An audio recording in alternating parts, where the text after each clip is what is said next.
All right, we welcome you into the pastor's office today. Thought we would talk a little bit today about one of the attributes of God. In times of uncertainty, in times of fear, it's an encouragement to know that nothing takes our God by surprise, and that we have someone who knows what is going on more than we do. And so it can be a great encouragement to think upon our God. And so I thought I'd just do a short little video today talking about the incomprehensibility of God. God cannot be comprehended by his creatures. What do we mean when we say that God cannot be comprehended by his creatures? Well, to use some language from Scripture that helps us understand, Exodus 33 verse 20 tells us that no man can see God and live. That's in the context of Moses on Mount Sinai praying with God and saying, God, can I see your glory? Can I see who you are? And God says, well, no man can fully see me and live. We can't completely comprehend who God is.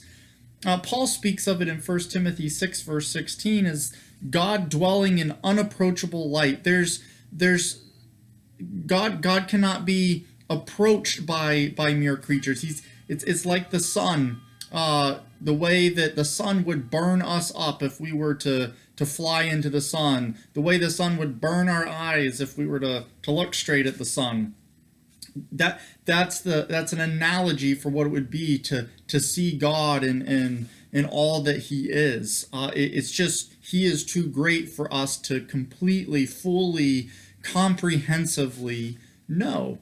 Isaiah in Isaiah 40 verse 28 says that God, his understanding is unsearchable.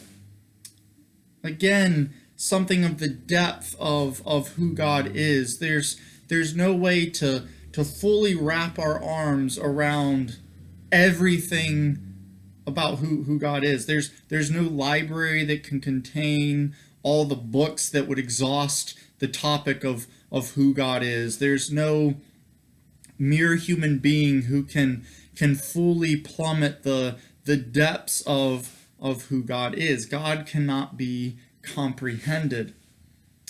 So how does that help us? How does that comfort us in a situation like we find ourselves in today? How does that comfort us with a virus going around the world? Well, the fact that God is incomprehensible comforts us for two primary reasons. First, the fact that God is incomprehensible comforts us because that means that there's someone with more understanding than we have. We can't fully understand everything that's going on about this coronavirus. We can't fully understand and know everything that's going on in this world. But nothing is unknown to God. Not even the mysterious movements of a new virus. He is incomprehensible, but in turn, he knows all things. The other part of that comfort of knowing that there's someone with more understanding than us is that we're not unknown to God.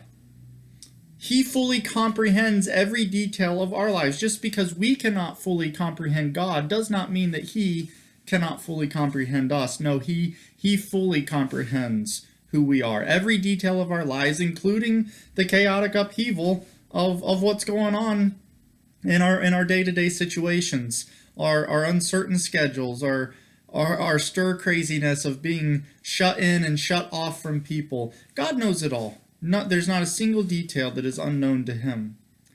So the fact that God is incomprehensible comforts us because there's one with more understanding than us. But second, the fact that God is incomprehensible comforts us because though God can never be fully known by us, God has still made himself known to us. Colossians 1:15 and following tells us that Jesus is the image of God and that all the fullness of God dwells in Jesus Christ. And Jesus tells us in John chapter 8 verse 19 that if we know him, we can know the Father. And so, even though God cannot fully be comprehended, God can still be known through Jesus Christ. Not everything about God can be known, but enough of what we need for the comfort in our lives, for the security and the peace of mind that we need.